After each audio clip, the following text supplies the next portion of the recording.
Welcome back to the Divine Angelic Chosen One channel.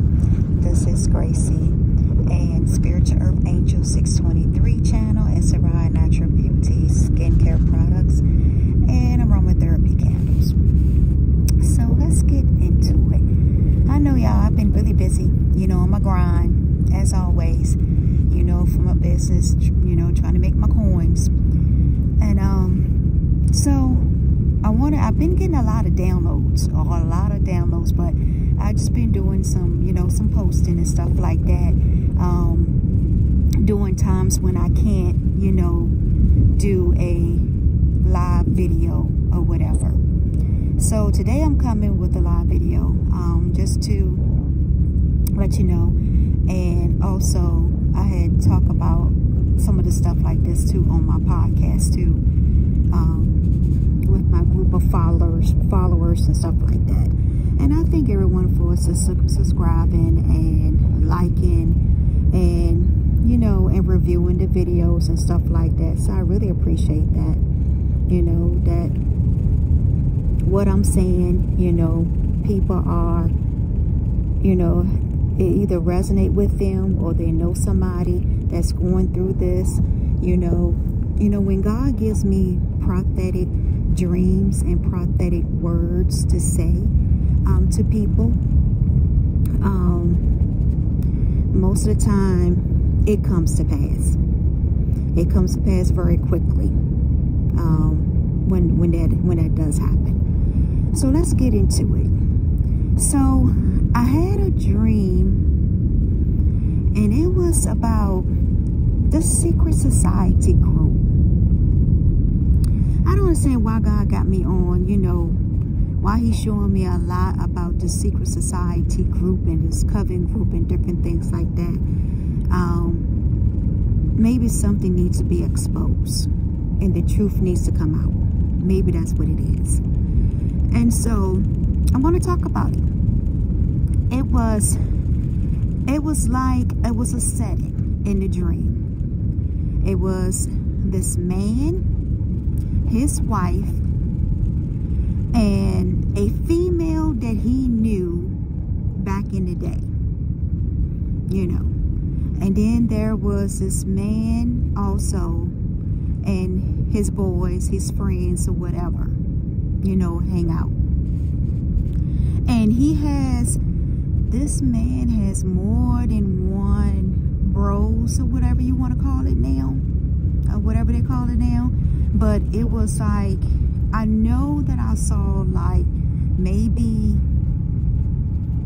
2 or 3 the most. And it was like in a room setting. It was like in a room setting. And it reminded me more of like a secret society type room type setting. Because it was like young and old, men there. And it was some women there too. Could be their wives, or it could be their girlfriends, or their mistress, or whoever was in this room. And it was like the women was dressed in lingerie, is what I saw. I saw a bunch of women dressed in lingerie.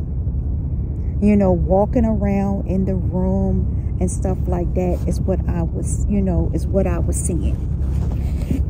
That it was walking around in the room, and this man and his wife or girlfriend, it's like he didn't care that other men was looking at his wife or girlfriend at all. He did not care. So I guess that they was, that these men share his wife or his girlfriend, put it how it resonate, with other men. And it seemed like that she didn't care, because she was like kind of happy in the dream. You could see that she had a smile on her damn face. And I'm like, what the hell? With that, she up in her damn lingerie, she leaning on some type of like chair or whatever, like those Jasmine chairs or like those sectional sofa that has the little the extra length to it. Well, like a lounge chair, that's what it is. So it was sort of like that she was laying across, and the husband, husband or boyfriend was just sitting there. He was looking at other women. He was sitting there touching their butt. He's looking at how wide it is, or how big it is, or how small it is, and it didn't faze the wife or the girlfriend, and so his bros was like talking about him. His bros or his boys, whatever, begin to talk about him to his wife, because his wife was somewhere near them. So they were like telling his wife about him, that he was no good, that she should leave him because he got her out there doing, this type of mess, sexual favors and different things like that. And he didn't want to, and that he didn't care about her, that she need to be with, somebody that's going to treat her right and not treat her like a sex slave. That's pretty much what it was, a sex slave. And so she began to listen to his boys, I guess, because she respected his boys, his bros, with her opinion, because she knows that they are always together. They're always hanging out together and stuff like that. So that's why she respected their opinion when they said that, and it made her realize and think. So then she started looking at her husband or boyfriend, and then she started saying what he was doing. So then that's when she got a little upset, about it. She didn't, confront him right then and there, but she did get a little upset. And so then next thing you know, I guess it's the girl that her husband or boyfriend knew back in the day was there also. And this woman was tall. She was a really tall woman. She had, a big butt or whatever. She didn't have much breast in the front, but she had a butt in the back. But it was not like it wasn't like a curvy. It was more like her hips were square, and if you know anything about, body shapes and stuff like that, because sometimes you can have like a square body shape. You can have a apple body shape and a pear body shape. So you can have either one of those, or a heart-shaped body shape also that you can have. It's different body shapes out there for women that men would classify, and describe, and different things like that. And so, and also, we do it too for when we, being like a nutritionist, weight management and health and wellness, also in my profession. So in my, part of my nursing profession, that right there also too, and also incorporated in my business too, a Sarai Natural Beauty also business. So with that, you will classify, how that way people can actually lose their weight that way based on their body shape. But I'm not going to get more in detail of that. Let's get back to the dream. And so when she saw him, touching her butt and all this stuff and saying something, and she just sitting there just laughing and smiling, and then she going to sit there and try to,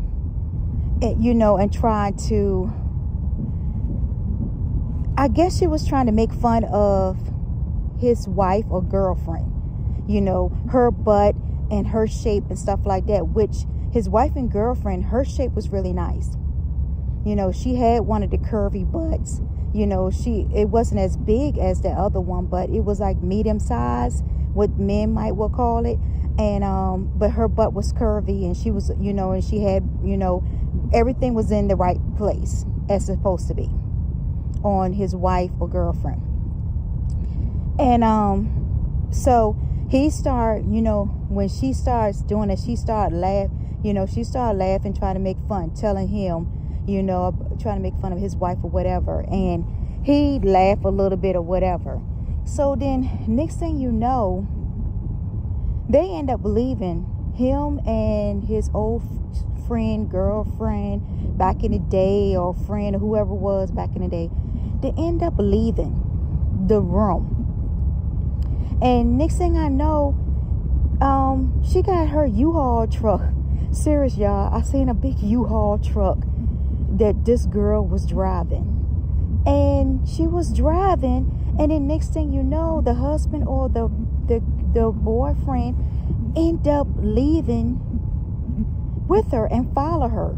You know, as she was driving the U-Haul truck, he ended up following her, left the wife there, you know, left the wife at the party or whatever it was going on, you know, in this building. You know, I look at it was secret society type thing. Left the wife there, and he left with the friend or whoever in the U-Haul truck.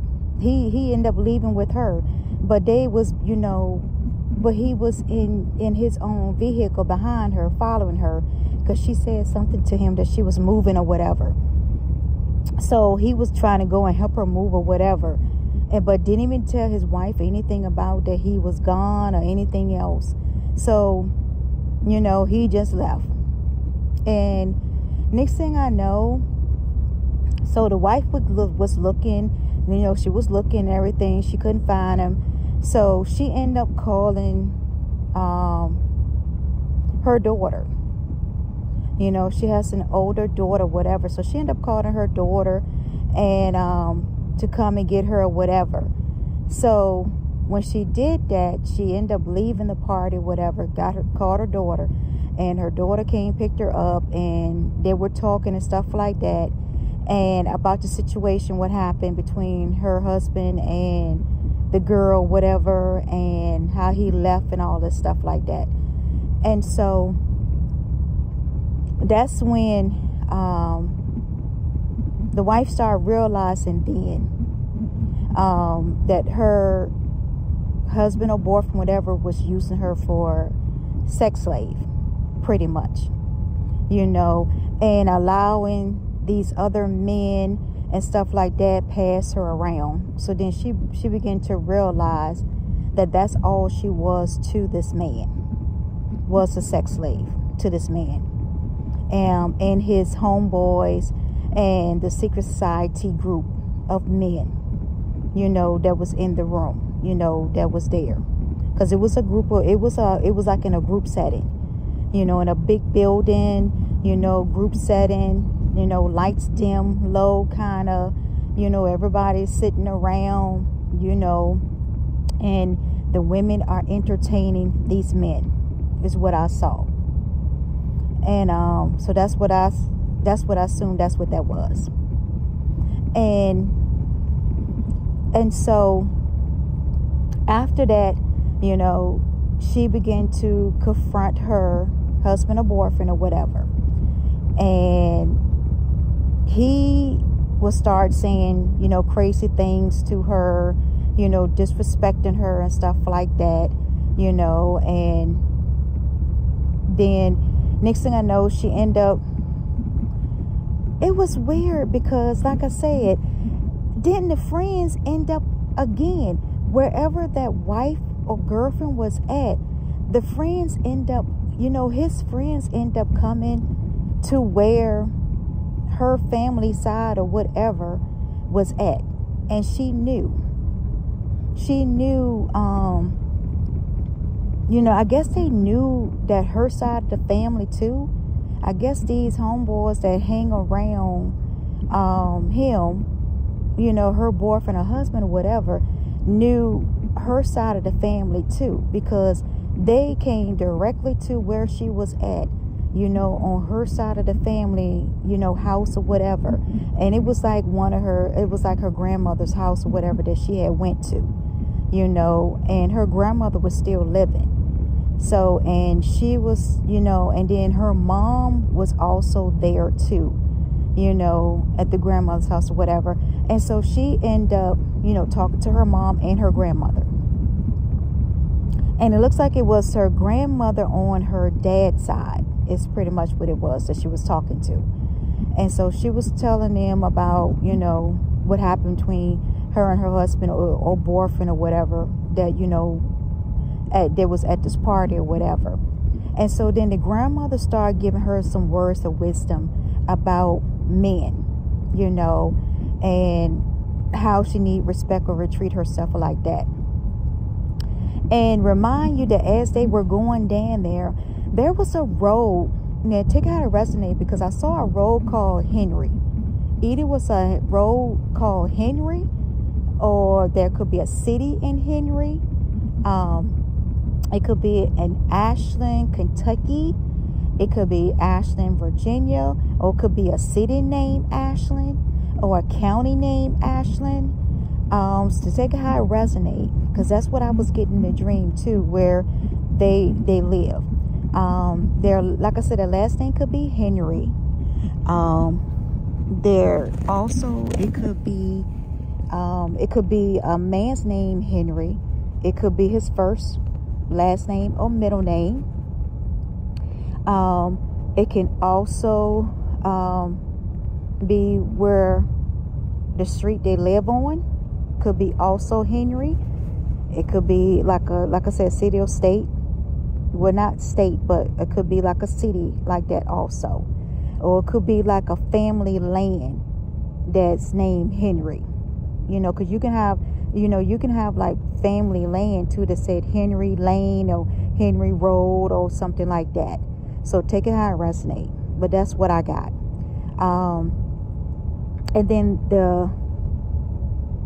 the daughter's name, you know, begins with an M. So, you know, it could be first, middle, or last name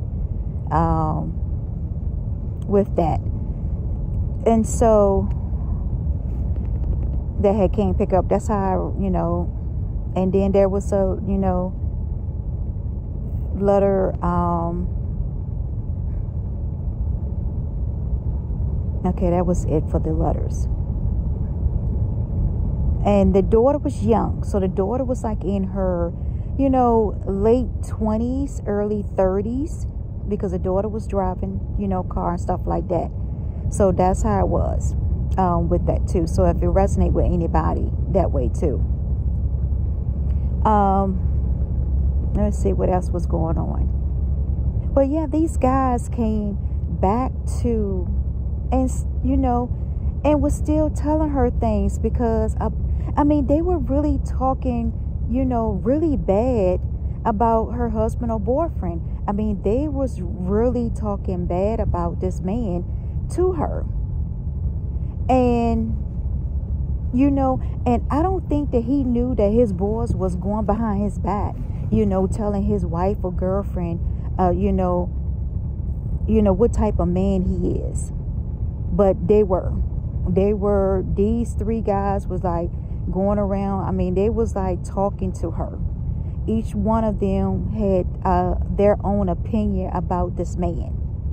So it seemed like to me that they don't like the way that this man is treating her, you know, as his wife or girlfriend or whatever, you know, and then that she could do better, because like I said, they kept telling her that she could do better, that she don't have to put up with him disrespecting her and things like that, you know, and passing her around to all these other different men, you know, that he should be cherished her and stuff like that, and he shouldn't be in these type of, you know, secret societies, or this type of coven group, or this type of any type of, you know, gentleman's club.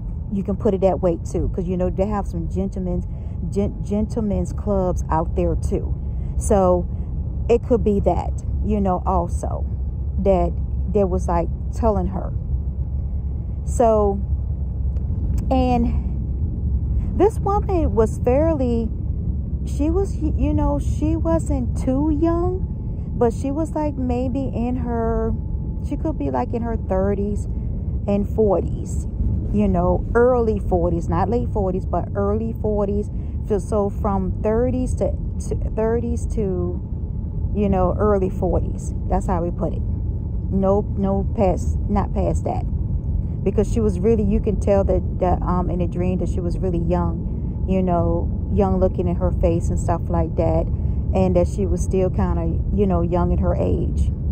You know, not too young, but, you know, around those ages, you know, group.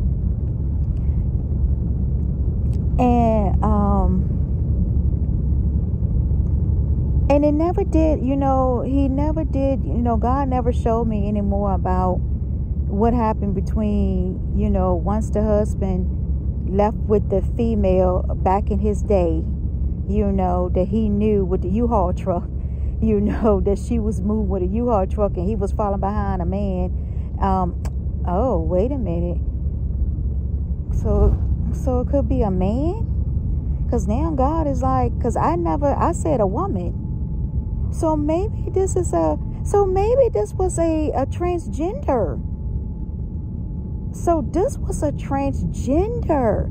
That's why the body looked off in the dream. Now that I'm talking about it, now, yeah, that's why the body looked off. Because this is a transgender. This is a transgender. That's why I was saying that she didn't have much up top. And it was a square-shaped body and really tall. So, yeah, this was a transgender that looks like a woman. That this man don't left his wife or girlfriend and don't follow behind this transgender that is moving, that is in a U-Haul truck moving. Oh, my God. Wow. Now, that's a twist in the dream because I thought it was a darn woman. But I guess not. So God is saying no. It is a he, she. It's a transgender. That this man from, I guess it was back in the day. Like I said, it was like an old friend that he knew back in the day. And I guess that this man decided to change to a woman. You know, because like I said, it wasn't something that the man just met. It was somebody that was back in the day that, you know, an old friend that he knew back in the day. Because now it makes sense why she was trying to make fun of his wife or girlfriend body. Because he was jealous. Because she was jealous of the natural woman body of this man's girlfriend or wife. He was jealous of that. She was jealous. Because they don't have that type of body. You know, when you are naturally built woman, that God has made you a woman naturally built, you know, most of the time, you know, the transgenders or whatever, or men trying to be a woman or whatever, they will always want to criticize and get envy and jealous and stuff like that of a natural woman's body. Because they want their body and wish they had their body like that. But they were built as a man. And so they're trying to do all this, you know, plastic surgery and, you know, and cosmetics and stuff like that, aesthetics and stuff like that, to get themselves naturally so they can look naturally like a woman. When actually, you know, their body shape is still shaped like a, you know, still shaped like a man. When you can, you know, so, and that's, you know, I'm not trying to, you know, be on the transgender thing, but this is part of my dream, and this is a message that's from God. So therefore, don't be criticizing and saying that I don't like transgender stuff like that. No, that's not true. people have their own preference of what they, you know, they have their own, people have their, like I said, people have their own preference, you know, about who they want to be with when it comes to transgenders and stuff like that. But I'm just a messenger. And, you know, like I said, I have some transgenders and stuff like that in our family and stuff like that too. You know, that, you know, a man wants to be a woman or a woman wants to be a man. So I'm just going to leave it like that. So I'm not biased or anything like that, but I'm just stating the facts about, you know, how they want to be more like a woman and all this stuff because of my medical profession and stuff like that. And I have seen it in so many years of being a nurse that way. So, you know, seeing people come in the office and different things like that, or, you know, ask the physician or ask the nurses and like me, you know, about, you know, plastic surgery, cosmetic and different things like that, you know, different things that they want to talk about. So just leave it as that. But yeah, so that was like kind of weird, you know, very weird with that. And then after that, then the day before, I had a dream. And so God was showing me a dream that from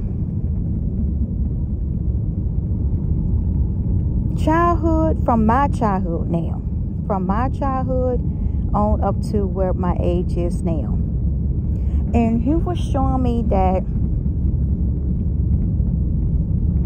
people was doing, you know, doing witchcraft. I'm just going to put it out there, that they were doing witchcraft against me ever since I was a child, all the way up until now. Different males and different relationship that I was in, they also would get jealous of my attracted to the opposite sex, which is, you know, a man. I don't do women, don't never have and never will, because they have the same damn body parts that I have, and that's, you know, so, and that's how I look at it. So I like men and always will. And but anyway, let's just go on with that. And strictly dickly, that's how it's gonna be. But anyway, and I never thought about that people was doing, you know, trying to do witchcraft and different things on me. You know, I remember, like I said, back in I was 18, and I remember being with this guy. He was older, and I knew that his cousin was doing witchcraft on me because she had a voodoo doll and stuff like that of me, you know. So I knew that, you know, about that, but that was the only time. And I remember that one time my parents took me to this this voodoo doctor. He was in North Carolina, and I remember going there. You know, like I said, God's been really showing me my, you know, from my childhood all the way up until now, you know, with my purpose in life and different things like that. You know, like I told you, I was going to always, you know, on my Spiritual Earth Angel 623 channel, I told you I was going to talk about my prophetic dreams and my spiritual journey and stuff like that. Healing, awakeness, awareness, all that stuff, what you call it. So here I'm talking about it. So, and it was the weirdest thing because I had forgot all of this stuff, you know. I guess because sometimes when you go through different traumas or different stages in your life, different life cycles, and you tend to forget a lot of things in your childhood, you know, especially if it were, you know, not so pleasant. I'm gonna put it that way. And so he brought all that back to me in one dream last night. I mean, you know, like I said, after I dream about that, then I dream about this, about me then. And it was, you know, it's hard to explain because it was a lot of details. You know, so many years, a lot of details was in the dream. And he was breaking it down to me, different stages of where witchcraft was being done on me all my life. All my life, witchcraft has been done on me. And, you know, people trying to block my success, trying to block my destiny, trying to block anything good that comes to my life. You know, they were envy and jealous. I saw all of that too. I saw faces of family, friends, lovers, ex-lovers, husbands, ex-husbands. I seen a lot. In-laws, I seen a lot. You know, he showed me co-workers. He showed me a lot of things, you know, what people was doing. And I was wondering why that every time I got into a relationship, either it was short term or it ended abruptly. You know, no, it was like what they call it, unfinished business. Pretty much was like that. Or I just walked away from the situation altogether. Most of the time, my relationship, the men did never leave me. I end up leaving them. I end up walking away from the situations. When I felt like it was toxic or unhealthy for me, I would walk away. Or I was being, you know, treated unfairly or disrespect, I would walk away from the situation altogether. And I don't look back. I keep moving forward and don't look back. I really don't go backwards to any of my past relationships at all, even though I know that a lot of them always wanted to come back into my life, you know, and reconcile and start things over. And I was like, no. And I moved forward. Like I said, I don't go backwards. And so when that happened, even some of my, you know, even some of my ex-boyfriends and ex-husband and husband-to-be, you know, husband-to, you know, their family was doing witchcraft on me. Either they were doing it or their family was doing it. Then I saw how my family, some family was doing witchcraft on me also. And it was really, you know, it was kind of ticking me off, really, when God was showing me all this. You know, and of course, you know, when you do your, you know, doing the Ramadan season of fasting and stuff like that, you know, I do it every year, you know, with my husband or whatever. I do the fasting with them or whatever. But anyway, we're not talking about that.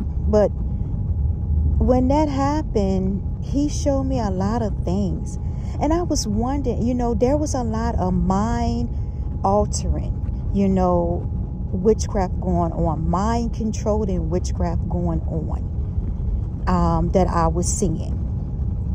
And my memory and stuff was coming back.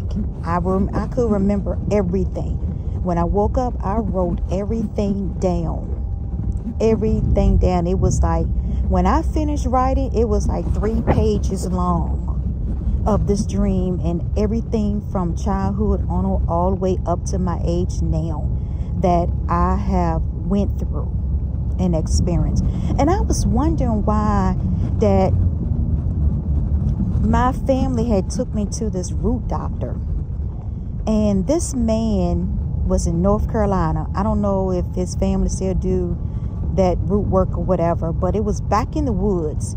You know, it was one of them deep roots of North Carolina, back in the woods. And it was like one of my aunt, I remember that one of my aunt that passed away now has, you know, she was there. Then it was one of my mom's older sister, well, she's still living. And then it was me, my mom, and my dad. That was it. That was driving. And my mom was driving. And they knew about where this root doctor, whatever, was at. So they ended up taking me there. And because at that time they thought that maybe my boyfriend and his cousin or his family, whatever, was trying to put roots on me or whatever. Because of, I guess, the way that I was acting. And then, you know, had a car accident and stuff like that. So maybe that's what it was that they thought that was going on. So end up going there. And this man, he was blind, you know, but he was blind, and he was actually, he was like a fortune teller, you know, that he could see, you know, he could see. He won't all the way blind, but he was pretty much close there. And this man was like, he has a heavy accent, sort of like an African type accent, that he was kind of heavy, or either Jamaican or Haitian, or some type of foreign type accent that he had. And he wasn't all American, you know, but he had some type of accent that, you know, along with English and stuff like that, you could hear.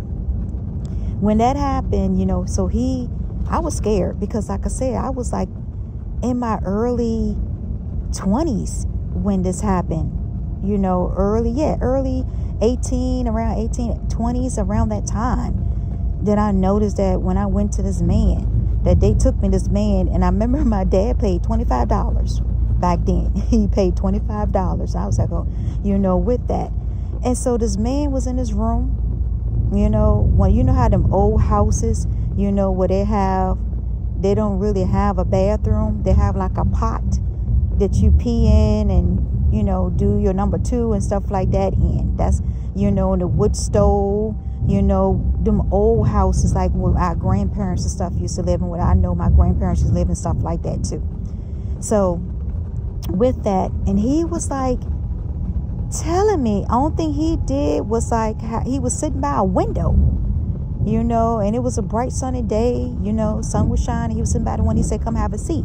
So I was kind of scared, because the man was, I could see that the man was halfway blind and stuff like that. So I was kind of scared, you know. In the room, it was like a cold type feeling in the room. So he was like telling me, he said, okay, well, sit down. He said, I need to. And he said, what's your name? So I told him my name.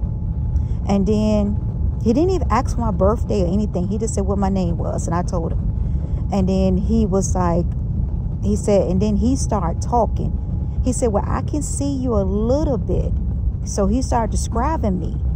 And I was like, yep, you described me right. He had described everything that I had on and everything. So this man truly had a gift. And that I was, you know, that I was aware of, that I noticed that he truly had a gift. And so he was like telling me things, you know. He was telling me how he was giving me names of people that was doing it, witchcraft to me. He was telling me how they did it and everything else. He even told me about my gifts, you know, that I had the gift of, you know, seeing as a seer. You know, I had, you know, and I had a gift ability of healing, which I had already knew about that, you know. So he was like telling me a lot of things that I had already knew of, you know. And he was telling me that I was one of God's special child, you know, and God had sent me here himself, you know, to be here on earth, you know, because I had a purpose and stuff like that, you know, of what I need to do for God or whatever on here on earth. So that's how I knew that I was like an, you know, earth angel and stuff like that. That's how I knew about that, because he, you know, he told me about, you know, my purpose and stuff like that, and, you know, different things like that, and I was really special to God and stuff like that, and that I was always going to be protected, you know, and I also have angels around me, ancestors and stuff like that. So this man really, you know, told me a lot about myself, you know, and my gifts and different things like that I have. And he told me that I was a seer too, which I already knew that I was a seer, you know, and I could see, you know, the future, you know, and the past and the present, stuff like that. And so after that, he gave me something, and he gave me something, you know, for me to wear on me to protect me and stuff like that. And what makes it so bad is that after that, he told me not to tell nobody. He said, don't tell nobody. He said, don't show nobody. Don't open it up or whatever. So I said, okay. You know, at that time, I still wasn't believing in witchcraft. I didn't believe in the witchcraft at that time. I still did not believe that that was happening. Seriously, y'all. I did not believe that was happening to me. You know, I still was in denial with that. And so then, next thing I know, my dad, you know, we were sitting there. So I came back to my parents' house or whatever. I didn't go back to my apartment or whatever, but I just went back to my parents' house that night.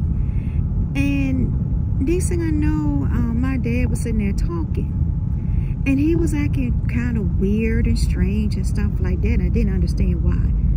So he was like, he said, well, Gracie, what did he tell you? And I said, so me being naive at that time, I ended up telling my dad everything with what he had said to me and stuff like that, and confirmed. And then I showed him what the man had gave me. So when I showed him what the man had gave me, my dad, I didn't know that my dad was sneaky. And you know, instead of him going in there and getting his own protection from this man or whatever, he didn't want to. He wanted to take it from me. So he ended up, I told him, I said, well, I don't know where to put this at, you know. I said, he told me to keep it on me at all times or whatever. So my dad went and got like a little box, some little box that he had, little plastic box. He said, well, put it in the little box. I said, okay. So I put it in the box, and then I had put it in my pocketbook at that time. I just put it in my pocketbook or whatever. And then I laid down and went to sleep because it was so much, you know, that I was, you know, that the man told me that I was trying to understand and get clarity and asking God and talking to him at that time about all the stuff was going on. And, you know, and then decisions and different things that I had to make, you know, major decisions I had to make in my life or whatever. So after that, somehow or another, my dad must have woke up and stole the little piece of thing that, you know, that the man had gave me. Because when I woke up the next morning, I couldn't find it. I could not find it at all. And I don't understand to this day, like I told my mom, that, you know, because me and my mom was around the house looking for it. Because I told her, I said, Mom, I said, Dad told me to put in this little box or whatever. I said, I put it in my pocketbook. I said, then I wake up this morning, it's gone. You know, so my dad had stole it, you know, and put it for himself. He took it for himself. And I didn't understand, why would he steal something that the man had gave to me and took it, you know, for himself, when he could have, you know. And even my mom had said that too. You know, I remember her having a conversation, and she was, you know, she didn't, you know, at first we didn't, I told her, you know, that it was there. So she said, well, you know, she would tell me, she said, well, maybe, Gracie, it could be you misplaced or something like that. I said, nope. I said, no, I put it in my pocketbook that night before I went to sleep or whatever. So then after that, long story short, she ended up calling me where she saw my dad had that box that I described and everything, and she saw him with this little wrapped up thing that this man had gave me. So she said, your dad had, she said, and she told me, she said, your dad stole it from you. He must stole it over the night, because my dad was not, he was like he never sleeps at night. He always roaming the floor, you know, at night. For some reason, he could not sleep at night. And so that might be what happened, that, you know, while I was sleeping, he ended up stealing it from me. And I don't understand to this day why he would steal something like that when he could have just paid the money and also got one for himself or whatever, if he felt like he was in type of harm or danger or whatever. But he didn't. So that's when God was showing me all of that. You know, God showed me that in a dream too, how that was stolen from me, you know, and then how my life was being dictated, you know, by my dad. He tried to dictate my life. You know, he tried to just tell me what boyfriend, what guys I could see, what guys I couldn't see. He tried to set me up with some guys that was terrible, and I refused to listen to that. Sometimes he would start arguments and different things like that, you know, with my, you know, boyfriends and stuff like that. Sometimes husbands too, you know, that he would start, you know, arguments with them, you know, because he didn't like them or something was going on. So God was showing me a lot of things like that. Then as I got into a relationship, you know, or marriage, you know, there was always, when things are going good, there was always like arguments out of the blue, out of nowhere. And God was showing me that was witchcraft being done. That was witchcraft being sent to me, you know, to cause chaos and drama and different things, you know, in my life, on my job, you know, in my relationship and different things like that. And he was showing me, you know, how everything was taking place at different times. Like when good things are coming to me, then that's when chaos, and then that's when, you know, confusion try to be sent my way, you know, then arguments and stuff like that to distract me from my blessings or opportunities. So that's when I start calling back my energy, you know, and calling back my power from people, placing things known and unknown, you know, and start doing that. And that's when people start getting, you know, upset. The enemy started getting upset. You know, people around me, I start seeing their true colors, you know, their true personality towards me. I start seeing it.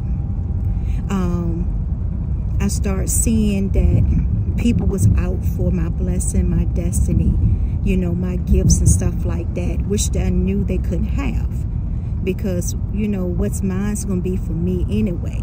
And nobody can take anything away from you when God has already placed it in my DNA as a child.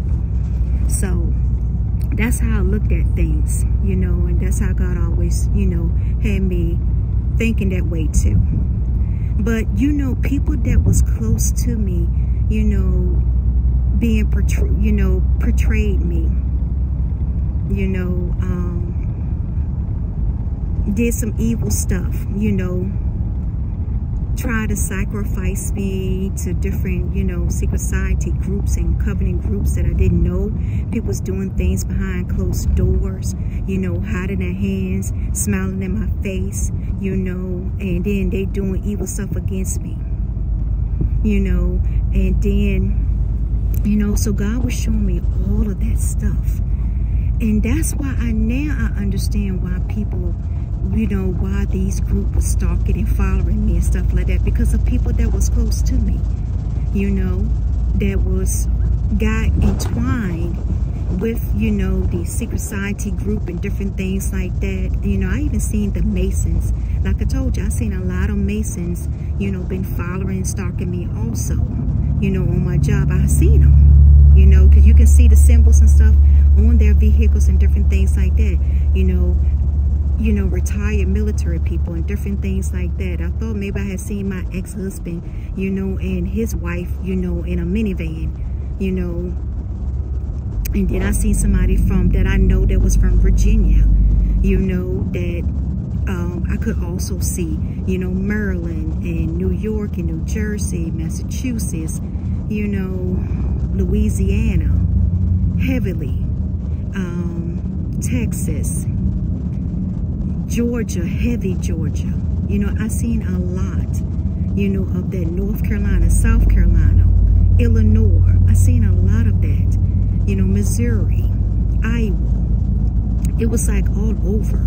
you know, different states, California, different states that I would see, that, you know, tags that I could see, you know, the same old cars, the same old people every day, and I just shake my head when they pass by, because they're not stopping anything. Only thing they're doing is just watching me work and make my money. It's pretty much, because nobody's is saying one word to me, which is, you know, I knew that they're all cowards anyway. Nobody's going to come to me and say nothing to me anyway, so out of the way. So I knew that. So only thing they can do is just watch me. And I had prophesied about that one time before, that these people are just going to be, they can't do anything to me, you know, because I'm very heavily protected by God, my ancestors and spiritual team and angels. So nothing that they do is work, is always backfired in their face, or every time it backfires. And these people sees it when they pass by and just stare in my face, pass by, you know, everywhere I go, they're always following, you know, and watching, you know, looking, monitoring. That's basically what they be doing, you know. And when they see that I'm still here, you know, still making my money, you know, still working and stuff like that for my business, stuff like that, you know, they get upset and irate, and they speed up and pass by, and all this craziness goes on. So I'm used to it by now, y'all. I'm used to it. It's been going on for a whole year.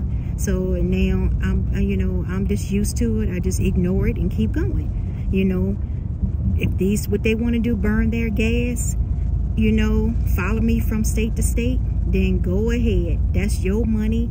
That's your gas that you burning, or your diesel that you burning every day, looking at me, you know, making me and seeing me, watching, you know, me making my money, because nothing has changed. It's, you know, I'm still keep moving forward. You know, my blessings are still coming in every day. You know, I'm still getting blessed every day by God, you know, as he had told me and as he had also told me before. So nothing has really changed, you know, in my life at all. Nothing was altered, or nothing. Like I said, I kept moving forward from day one. And, you know, no health problems, no nothing. You know, like I said, no loss of money, no nothing. You know, like I said, everything is still the same from day one. And, so, but anyway, but that's what he was showing me dreams of. And it was, you know, it was very upsetting to me at times. But then that's when God was like, he had to show me.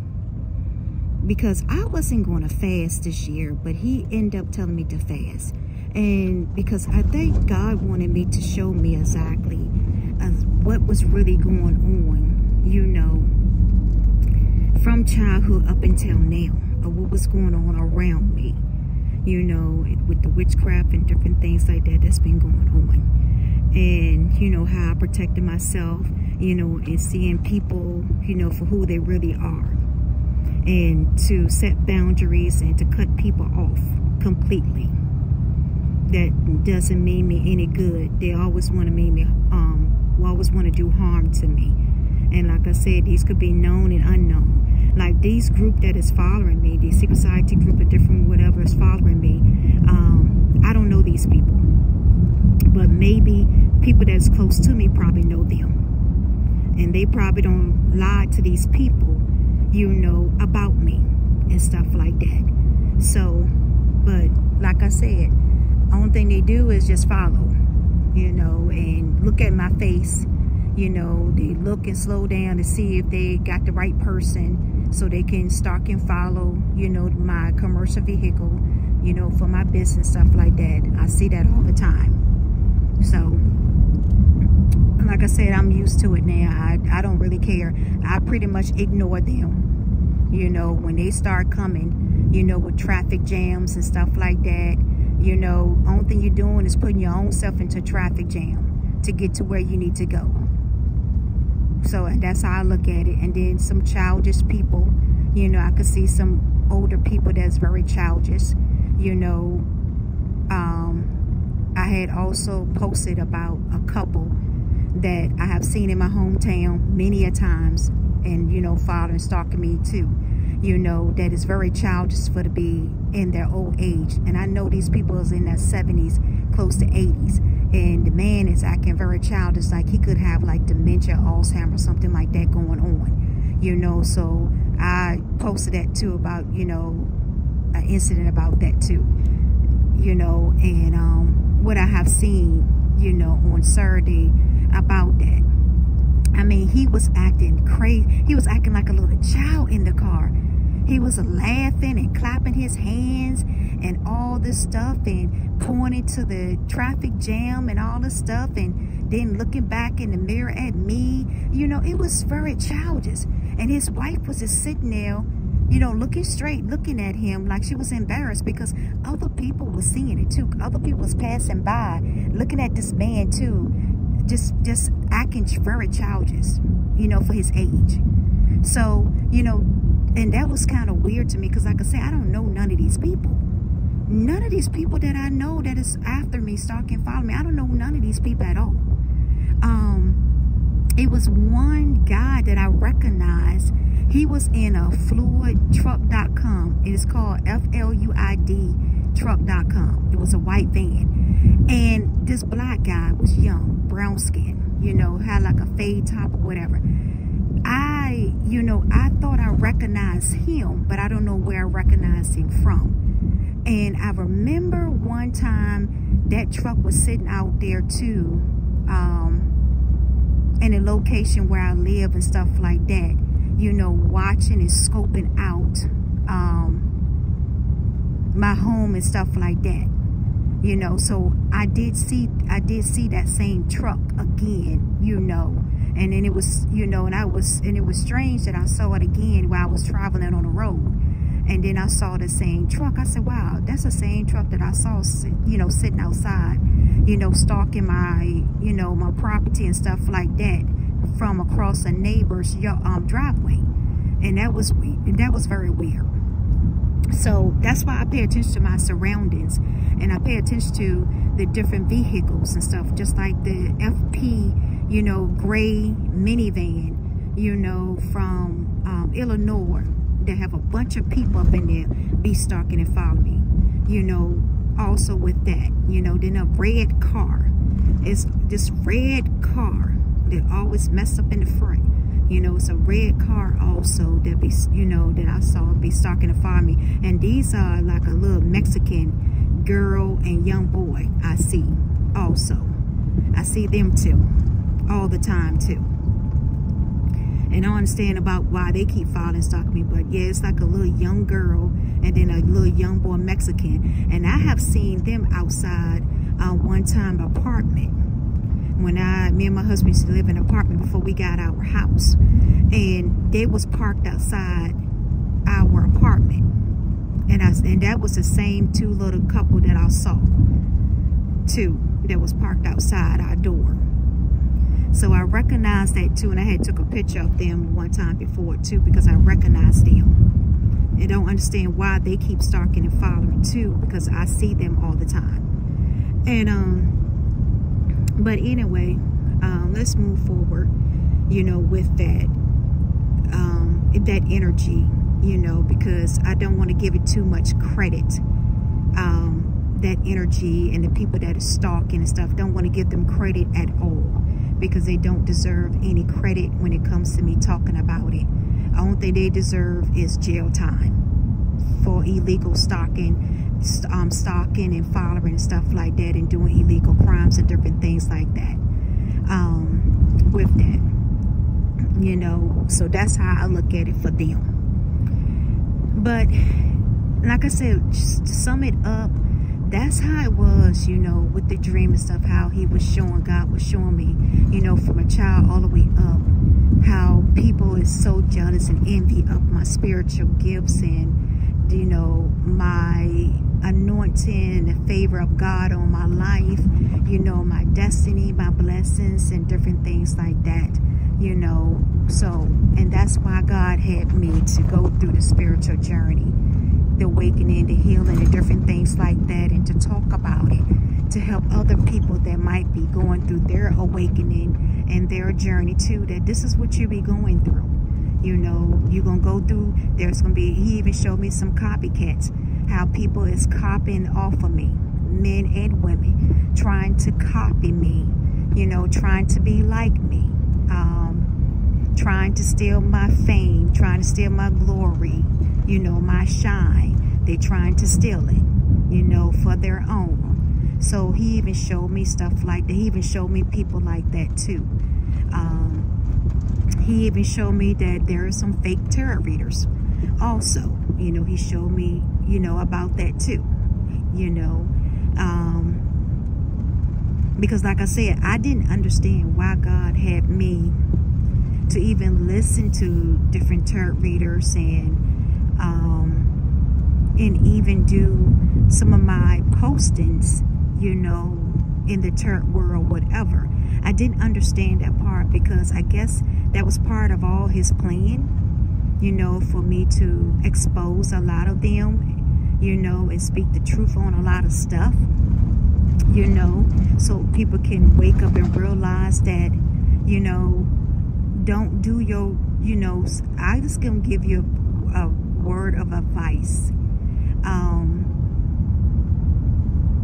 And this is not putting any shame on nobody or any reader or anything like that. If you get offended by it, then that means this word is for you. That means this is what you're doing if you get offended by it. And I'm going to put it just like that. I'm not going to sugarcoat anything. And I'm not going to dance around anything that I speak out and say. Because people know me now that I speak the truth. And I will expose you and speak the truth. That's just me. And so if you don't like it, then that's not my problem. You take it up with God, because he wants me to really talk about this. Because, you know, people need to be careful when they go to people about to get readings on them, because sometimes people do readings on people to do spell work on them, or to steal their energy, or to tell them or mislead them, you know, into the wrong direction. So you need to be careful when you go to tarot readers. Make sure that, you know, they are authentic, they're legit, and that you can trust these people. Because not everybody is going to look into the cards or can read cards or whatever, or tarot cards, what you say, that can give you good sound advice on your decision of life. The best thing to do is, most of the time, is to go seek God, or whoever the God name you worship, or a spiritual advisor or something like that, when it comes to your life, you know, of seeking, you know, and finding answers and stuff like that. Or go within yourself, you know, to find answers, or to develop your own gifts, you know, and your talents and stuff like that. And that's all I'm going to say about that. Because there is a lot of fake readers out there that does not have the true gifts at all. And there are some readers that has done some things that have their gift has been taken away from them, and they're faking the funk, you know, pretending like they have the gifts, and they really don't, because they listen to other readers, you know, to get their reading. So there's a lot of things like that is going on in the tarot world, astrology world, neurology world, whatever you want to call it, world is going on like that too. So just be mindful, you know, of who you give your personal information to. You might have to need the discernment of the spirit. You know, you need to discern, you know, have the gut feeling, different things, because sometimes people can mean you harm just to get information, so that way they can talk about you in their readings and talk about your situation in their readings. You know, a lot, like I said, a lot of people out there is for the money. You know, they're not out there for helping, they're out there for making money. That's what this world, this America is built off, is making money. So just be mindful of that too. You know, if you know somebody that you really trust, as a tarot reader and you've been watching them for years or whatever, then maybe, you know, you can go to them. But like I said, be mindful and discern of the spirit, you know, when you give out your information to people, because you don't know what their motive intentions are once you have given it to them. Because some of these people, especially tarot readers, some tarot readers worship the devil. Seriously, some of these tarot readers worship the devil. And then you got some that doesn't. So like I said, just be mindful of who is going to be speaking things into your life. Just be mindful of that. And that can also go with pastors and bishops, you know, spiritual leaders and different things like that. Be mindful, because this is of the age and day of time where this is the Antichrist, you know, is rising. And there's a lot of false teachings, false preachers and false teachings and prophets and prophetess and different things like that. They're so-called themselves, they really don't have the gifts, but they call themselves that. You know, so just be careful of who be speaking into your life, because that's your life, that's your destiny. And if you follow the advice that somebody give you, it could lead you down to the wrong path that you're supposed to be on, because they don't have the gifts of insight or the gift of sight of the future or whatever. So just be mindful and be careful of that, because you don't want to have your destiny messed up and your legacy and your generation to come messed up because of the wrong advice that you was given, or the wrong turn or wrong decisions that you relied on people that you might have trusted. So that's the word to the wise, to be careful with that. And it's no shame or offense to any reader or anything like that. It's just what God has been showing me, and I'm just going to speak it, what he shows me. He showed me the dream about it, and I'm going to talk about it. Like I said, if you get upset about it, then, you know, you need to take it up with God. Or you need to get right with yourself, you know, and do better. So let's move on with that too. But, you know, that would just all I have to say with that. Until next time, peace, love, joy, and happiness. Much blessings to you. And keep moving forward in 2024.